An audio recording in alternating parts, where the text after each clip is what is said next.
My guest today is Dr. Craig Thayer, a Christian trauma surgeon, high-level leader, and a motivational speaker. Like many of us, he's experienced tragedy, but found triumph and gained strength in adversity. Welcome to Lifeology. Thank you very much, James. It's an honor to be here. Thank you. I appreciate that. I was reading a little bit more about you, and you're also a radio host. Tell me about that. So through my wife, who's much more active and an extrovert, and I'm more introverted, through Facebook, a common friend of hers knew a pastor out of Texas, Joe Schofield, and he started a radio show on BBS, so British Broadcast Satellite, called Raising Expectations. So he invited her, and then I came with that, and we've been co-hosts ever since. Oh, wow. How do you like it? It's really interesting. I mean, we've had rear admirals on there that were on the USS Reagan and was there to give Ronald Reagan's wife his kind of American death flag, so to speak. And then a CIA, FBI agent lady who's now just out in the world kind of being the light and giving hope to people. And really, for 30 years, had a completely altered identity. So she's kind of discovering herself. Yeah. And there's things she can't talk about. Of course. To people with dyslexia. She's a teacher who has programs to help kids gain the ability to read effectively and efficiently. Just, you know, I think the last one we had was Monday, was an ex law enforcement guy that's doing body guarding for different families and stuff. So he gave advice about the holidays and things to watch and look for. Yeah. So just an interesting group of people. Pretty diverse. Yeah. You know, I was also reading that you in your bio, it says, "We are more alike than we know."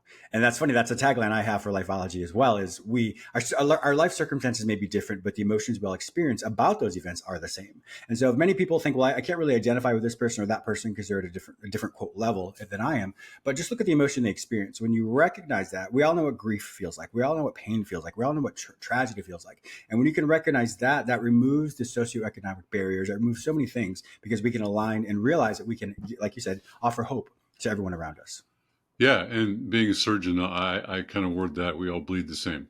You know, we all have heart and lungs, all have heart, lungs, and red blood. And, you know, we just live a common world life. I've been able to, through sports, swimming, and water polo, you know, experience athletes who go to foreign countries, you know, or medical mission trips. You know, we are all built the same way. Yeah, that's a good point. That really is. Now, a trauma surgeon, I mean, it's very high level. Obviously, you have to be sharp. How is it for you? You know, maybe let's talk about the first, you finish your fellowship, your residency, and then you're doing it obviously by yourself with no oversight, if you will. How is it for you to experience some of the trauma, and how did you make sure you didn't internalize that? In other words, getting secondary trauma or primary trauma? Yeah. That's the healer in you there. So speaking, the psychotherapist. Yeah, I think probably compartmentalizing and then revisiting the compartment often enough that you release that energy. It does. I mean, if you study ICU nurses, especially trauma ICUs, 100% of them have PTSD. I bet. So you can't get around the effect of, you know, I mean, the commercial, you know, this is worth this much, and it's you know priceless, priceless for this. So I mean, the one when someone wants to criticize me for making too much money, I'll say, okay, well, you take care of a 6-year-old that was in a car accident, had a severe head injury, and you run them to the OR, and you operate to try and save them, and you can't, so because of the head injury, and so what's that worth to you? So. But that's my calling. I mean, that's just the book I wrote was about miracles in my life that brought me to where I am today. And so kind of God through me being Christian. So although the book's about me, it's really about, you know, just the miracle that I got to be able to do what I'm doing today. Yeah. Yeah. Well, let's transition into your book. It's called Saved: One Trauma Surgeon's True Accounts of His Miracles of His Life. Tell me about that. So is it a memoir? What kind of book is that? It's kind of a biography. I mean, it starts, I go on medical mission trips and I'd hear people each morning be asked, okay, what's your testimony for your faith. Mm-hmm. And I would have begun mine being raised mandatorily Catholic because I was adopted. I was an orphan for about 9 months. And my natural mother was courageous enough to move from Michigan. And then about that 6 months when she started to show and then have me in Monterey, California. And then about 9 months later, I was adopted. She even had me for 10 days and held me. And Oh, I wow. can't imagine the fortitude Yeah, she I had can. to do that. Right. Um, I mean, that's kind of where it starts. Before that, there's a dedication to my grandmother, who was there for the only adult that was there for my life from high Mm. school, Yeah. um, college, which had a lot of adversity, and then just getting into med school because I was waitlisted and then Mm. miraculously got in. And then, getting through med school and residency and married, divorced, married, and 5 kids. So, Wow. and then she left some miracles behind at the end of her life, which was this clock she loved, and it chimed just before she died at 10:30. Mm. She died at 10:31, and then 2 days later Wow. it stopped at 10:31. And then Are you? I'm Wow. I'm That's amazing. shaving in the guest bathroom, and I look down at this stool, and there's this book with her eyeglasses on there and a bookmark. So Mm. she's Wow. in it and planning on returning, and the title's gone Mm. missing. So Oh, wow. Interesting. yeah, yeah, yeah. So really, the book couldn't be written until she was gone. But she encouraged me for so many years to do that, to Yeah. write the book, help people see that, hey, look, even someone you place on an artificial pedestal as a surgeon goes through some stuff to get to Yeah. where they've gotten. Certainly. If I may ask you, well, first off, thanks for sharing all that. If I may ask you to know that you were adopted, and this is more of a personal question. If you don't want to answer it, that's fine. How did that affect your identity, or how did that affect your belonging as you grew up? The good news was my parents told us when I was 5, so kind of where our recorded memories Mm-hmm. begin. Okay. And it was never an issue. And my Okay. parents said, you can find my natural family anytime you want to.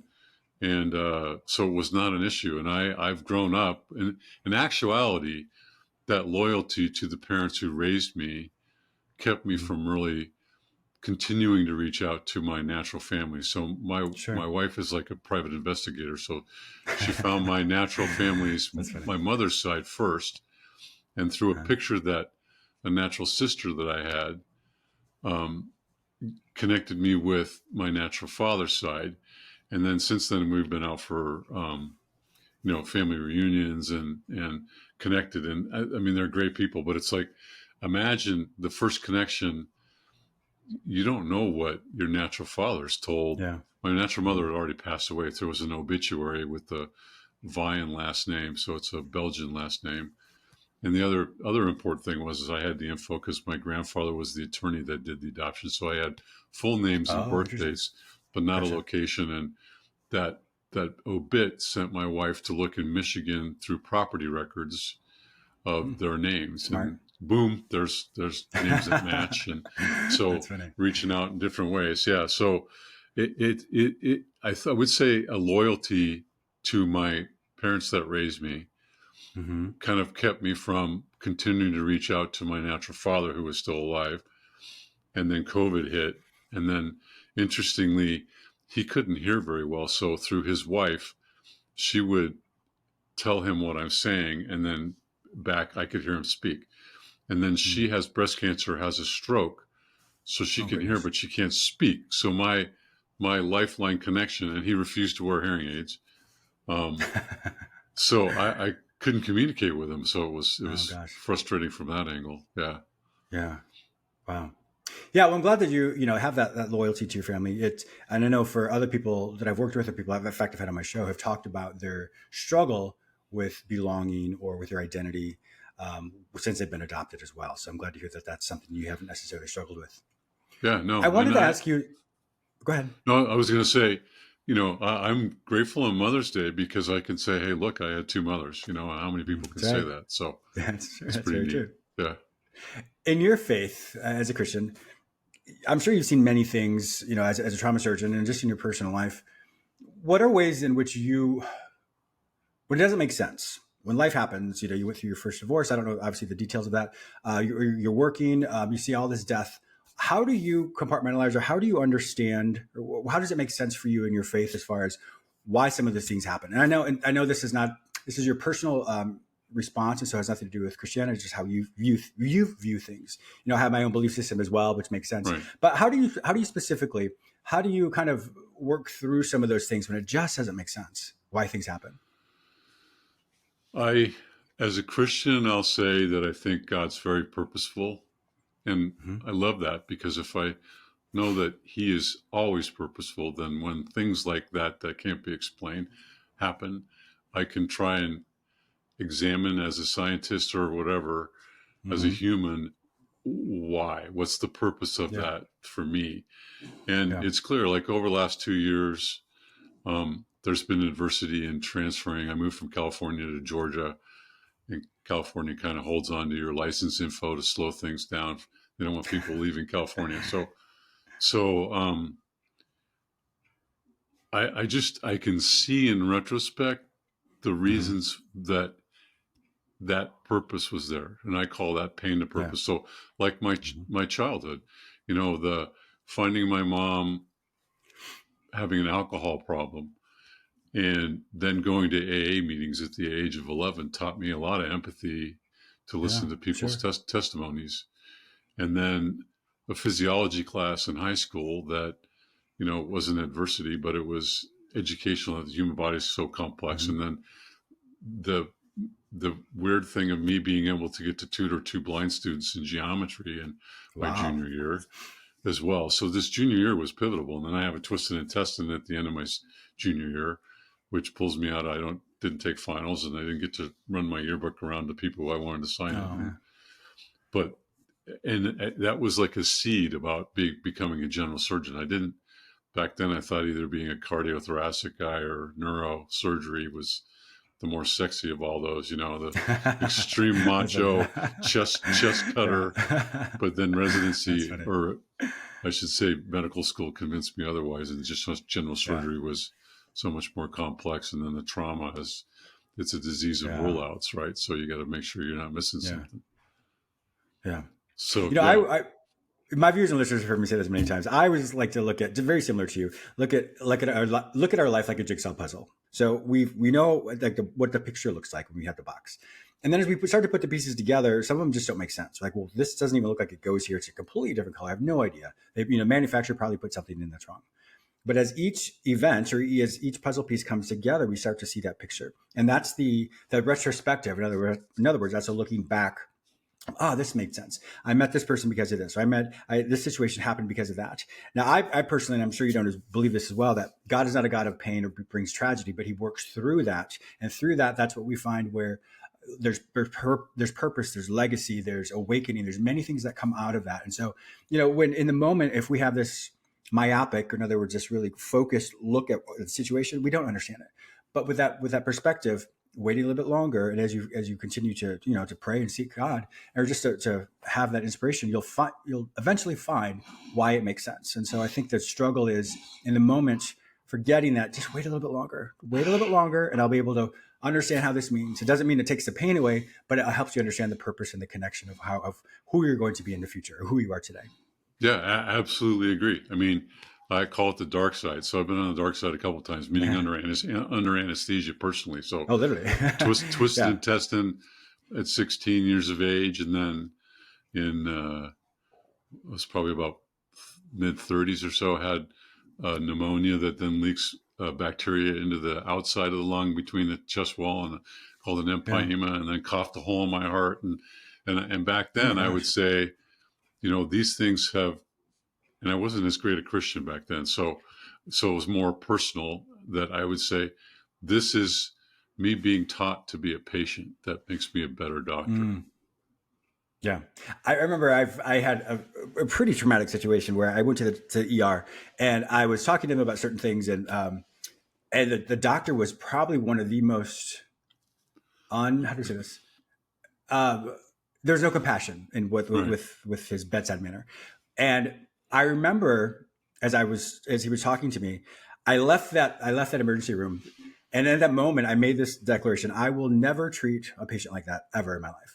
And I didn't get my license. I think I was just short of my license. But in that, I have had a lot of different clients that I've worked with, and you hear their despair, you hear the hopelessness, you hear their sadness, and to sit there and without judgment and to be able to just say, I don't, I don't understand it, but I'm here to help you. And so for me, just like you being in that, with that situation happened, the medical situation, the same situation happened for me as well. I learned empathy, I learned compassion, I learned how to recognize that we're no different. Like we said earlier, we all have the same struggles. Some may be a little different than others, but we need that compassion, we need that empathy. And I believe this really made me a pretty compassionate therapist. And so, I didn't like the situation at the time, but retrospectively, I realized how it really helped me become who I am today. Right. And I mean, look where you are today, right? So you've taken your gifts of empathy and healing and you've multiplied it exponentially into radio shows and keep reaching out to books that you've written. So yeah, it's huge. I appreciate that. Thank you. And, I'm sure there's so many people listening as well who can think of the same thing.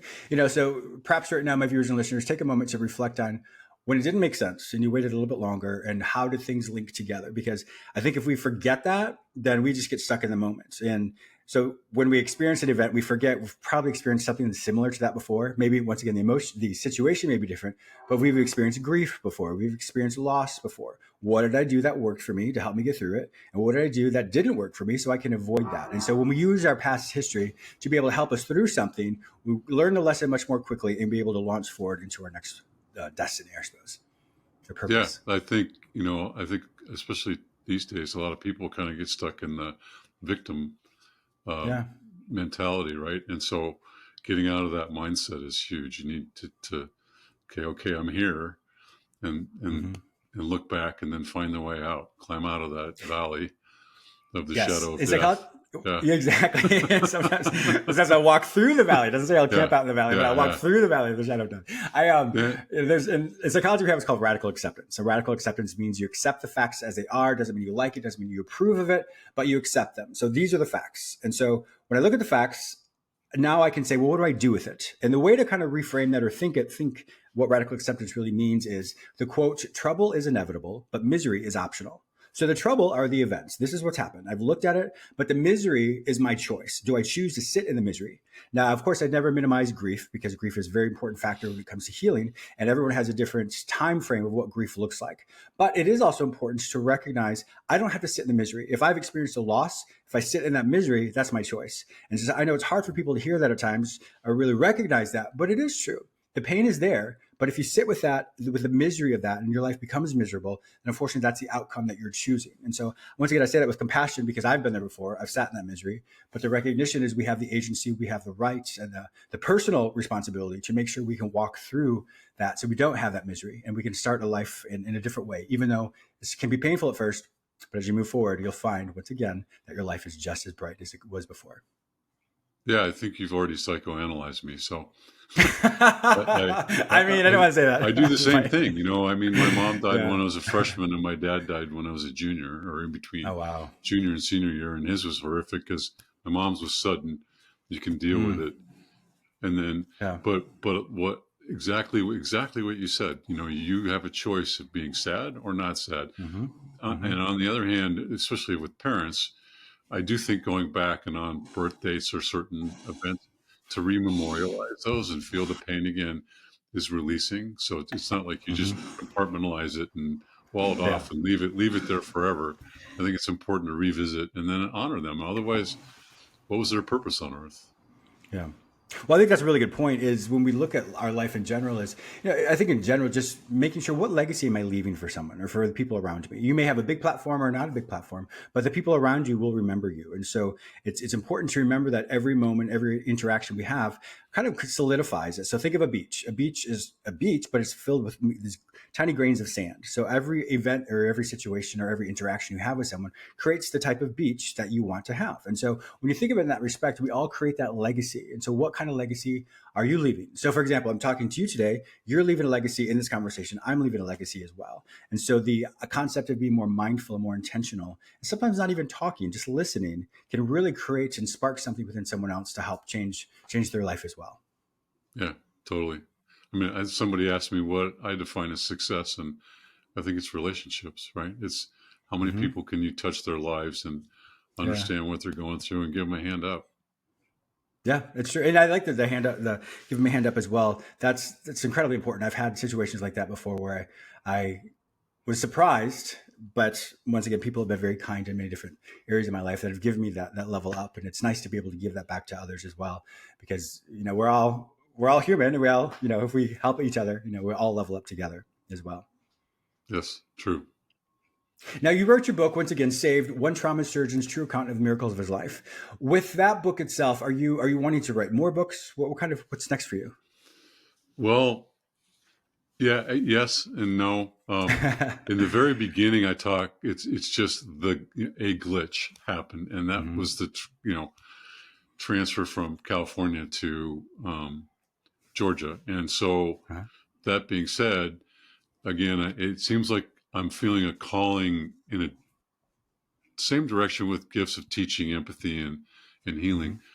but more like this, where I'm reaching out to Yeah. people and inspiring them. And I'll touch more lives doing this, because I talk about that on medical mission trips. One of my friends is a tile layer. He's there wondering, like what you said, I don't have anything to. Oh, yes, you do. Mm. God's got a purpose for you Yeah. on this trip, and he's putting in a well. And I asked him how many people drink from that or can drink from that well. He goes, Mm. 5,000 a day. And I go, you affect over, I don't know. I'll never operate on that many people on Sure. these trips. Yeah. So yeah. So, and then That's a he good point. realized, okay, you're right. You're right. I'm Hmm. touching more lives. So like you doing these things and getting on platforms to be able to speak to people is huge. I'll touch more lives. And so I'm getting pulled more in the leadership positions within medicine rather than hands-on operating. Yeah, that's amazing. Congratulations. Yeah. Yeah. Well, Dr. Craig Thayer, our time just literally flew by. We could talk all day. If my viewers and listeners want to find out more information about you, purchase your book, Saved, One Trauma Surgeon's True Accounts of the Miracles of His Life, where will they find all this information online? I believe in simplicity. So it's just my website, which is craigthayer.net. And you'll find every social media that I'm on, and how to get the book. Awesome. My viewers and listeners also know that if they can't find this information any other place, simply go to the show notes at jamesmillerlifeology.com and link you with Dr. Craig Thayer. Thank you so much. I really appreciate your time today. Thank you, sir. It's been an honor.